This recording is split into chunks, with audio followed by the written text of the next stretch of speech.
Welcome to Iridium Rock and Metal Reviews. I thought that my first movie review was going to be better than this, but I'm afraid it's not. So I've just watched Lynyrd Skynyrd's The Story, The Street Survivors, the true story of the Lynyrd Skynyrd plane crash.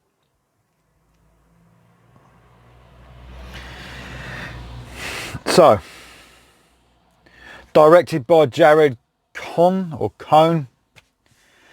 So,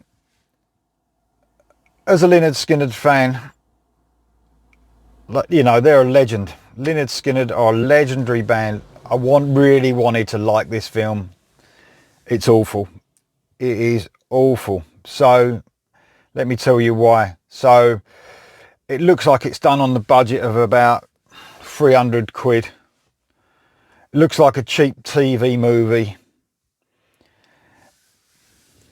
It's just literally the story of the plane crash.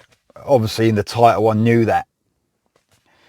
But there's absolutely no build up of how the band became, how big they were. In fact, if you watch this film and you don't know Lynyrd Skynyrd are, and I know most people do, right? But if just say you was someone who wasn't into rock music and you just thought you'd give this a go, you'd think they was a pub band. It just doesn't give any indication of what they were at all. It's absolutely, the filming, the directing, the acting is awful. It's absolutely awful. In fact, they portrayed as well, and I'm not saying portrayed because this is the story. Now, this is the story of the drummer, Artemis Pyle. So he was a drummer of Lynyrd Skynyrd for a few years in the 70s. Then he came back and done a little bit more, and later on when, you know, he was the survivor, if you like, obviously. So this has snippets of him as well talking in between the film. And even those bits, honestly, he's like a scripted talk. And but even those parts, you know, there's no emotion through the film, honestly, whatsoever. I didn't any time feel bad for any of the characters that died. Didn't feel bad for any of them. Honestly, it was awful. The best actor in here probably was the guy who played Artemis Pyle, and his name was Ian Schultz, I think. He's probably the best actor in here, but still, he had nothing to work with either. It was awful, absolutely awful. Like I said, the worst TV movie you could ever watch. And I want so much more, you know. I mean, Lynyrd Skynyrd deserve to have the best film. Do you know what I mean? I mean, I know. Listen, I watched the Queen, you know, the Queen story, Bohemian Rhapsody. That gave a million times more like emotion in that film. And you didn't even see, you know, the guy who played Freddie Mercury, you didn't even see him die. You didn't even see him, you know, the end. You're still so emotionally wrapped up in that. This, literally, you see the whole lot. The plane crash, you see them all, you know, dying, and it doesn't do anything for you. I'm not joking. I'm so disappointed. They deserve so much more than this. And obviously, it's the money situation that went into this film. There's the plane crash as well. The camera work is one of those all over the place camera works. There's hardly any shots that are still. You know, there is a few, but they're in between, and it just doesn't fit in right. It's not cohesive whatsoever. The plane, when it's going, you know, when it's crashing or just about to go down, it looks terrible because of the amount of money they've got. There's Van Zandt. I hope this ain't, you know, because all they portrayed him of is an arsehole, an absolute arsehole, and I'm sure he was hard work. But, you know, if you didn't know, like I said, if you didn't know the band and you had no feelings towards them whatsoever, it might fucking put you off actually listening to Skinner, because you think, well, the singer's an absolute fucking arsehole. And because he's such an arsehole, there was parts where Artemis Pyle was looking back, you know, he's he is having flashbacks of memories of Skynyrd and his time with the band. And there was parts when he was with like the guy who portrayed Ronnie Van Zant. Because Ronnie Van Zant was a complete fucking arsehole leading up to the plane crash, you didn't give a fuck. You didn't give a fuck about him or anyone in this film. There's a ridiculous bit, and obviously, look, I'm not saying, I don't know if this is a spoiler fucking review or not, because it's about a plane crash. Most people will know, obviously, who are listening to my review on this channel will know what happened. So I don't know how you could do fucking spoilers, but there's a part, and this just summed the fucking film up, where Artemis Pyle was like trying to get help. So he was like running across the fucking woods, and then he found this farm. So he climbed over the fence, and then a guy on the farm came out with a gun. And obviously he's got this long-haired fucking rock star, who we don't know is a rock star because you don't know it is, covered in blood, running towards him like, I need help, I need help, I need help, until he actually shoots him when he gets about fucking 30 yards away. So he shoots him, like, you know, it's going on for a good few seconds while he's closing in, and he shoots him. So he goes down the floor, he goes, I've been in a plane crash, and the guy just picks him up and goes, oh, sorry, man. It's like, so you just spent fucking a minute thinking he's going to attack you. You shoot him, he just falls to the ground, says he's been in a plane crash, and automatically you believe him, bring him back to the fucking farm, and it's all over. It's like, oh, for fuck's sake, it's just like the script is fucking terrible, absolutely terrible.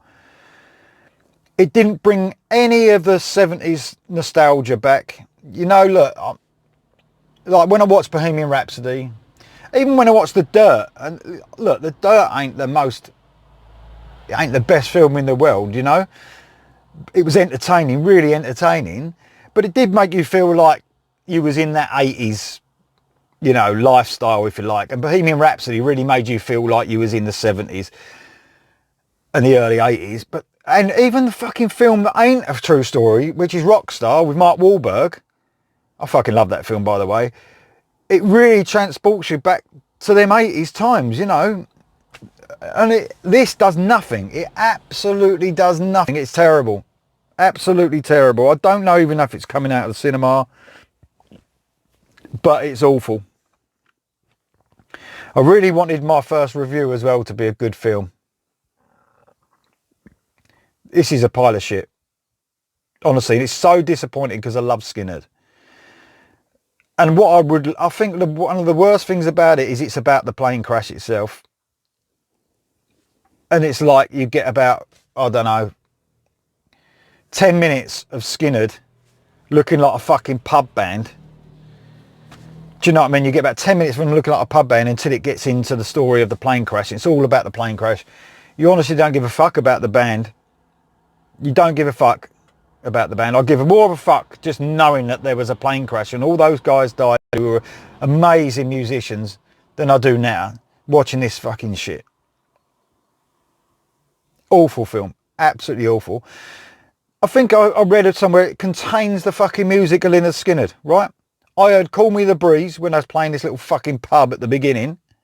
I didn't hear any more Lynyrd Skynyrd songs. There might have been some playing in the background. I couldn't even fucking hear them. You know, when you see a film about Skynyrd, one of the best fucking rock bands ever, what the fuck do you want to watch? You don't even hear the fucking music in it. It's like a fucking bad TV film, honestly. I didn't get one feeling of emotion when the plane was crashing, when it crashed. Artemis Pyle, how he dealt with it 10 minutes after the fucking crash. I didn't feel anything. And I'll tell you the worst bit about this whole film. And this was, I was sort of fucking cringing like at the end.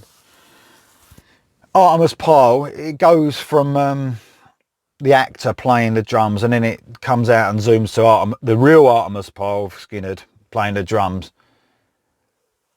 But it ain't him playing the drums in a realistic situation where I'm sure, look, there's loads of fucking people that love this, you know, still follow him now in real life, but he's playing an acted part where he plays the drums, comes off the stage, starts signing autographs, but it's not a real bit. It's an acted bit. So you got actors asking for his autograph. Why? He's fucking Lynyrd Skynyrd, for fuck's sake. Really disappointed. Really disappointed. Like I was saying, I didn't read any reviews about this at all. And then when I was trying to find out some information to do this review, I just went on to IMDb, and I know that's a load of bollocks, some of that fucking shit you read on there. But there was someone obviously who watched this film who put a review on IMDb who doesn't know about Lynyrd Skynyrd. They always didn't know a thing. So it's some woman. And she's saying, you know, just watch this about a drummer in a band. So obviously she didn't know Lynyrd Skynyrd was. And she said, didn't care about any of their characters, didn't care who died. What a load of shit, basically. And that sums it up. So you should be able to watch this film and not be a Skynyrd fan and get emotionally attached to it, thinking what a tragic story that is. Not once. Honestly, not once. So disappointed. Really disappointed. So, complete thumbs down from me, you know. I'm glad to do my first movie review, but what a fucking shit film, honestly. Yeah, I think there will be fans that will get a connection to it because it's Skynyrd and it's about what it's about. Don't bother, honestly. If you've got any sort of taste in filmmaking and the way things are done and emotion and characters and the way characters are built up in film, just don't do it. Not once. Not fucking once. Anyway, if you do watch it, let me know what you think. Let me know if you've seen it already. Let me know if you like the film. Let me know if you agree with me. But for me, I'd rather see a film about Skynyrd and how they became famous. In fact, if I want to see something emotional that reminds me of Skynyrd, or watch something emotional about Skynyrd, I'll watch him play fucking Freebird live, you know, from a concert back in the 70s. You know, there's loads of emotion in that, and it even makes you feel sad because of what happened to the band. This doesn't do fuck all. Fuck all. Anyway, hope you like my review. Let me know what you think of the film if you watch it. It might be worth watching it just to give me your opinion as well. I'm sorry if I spoilt anything, but I probably haven't to any rock fans out there because you know the story of Lynyrd Skynyrd anyway. Right, cheers. Thanks for listening. See you again.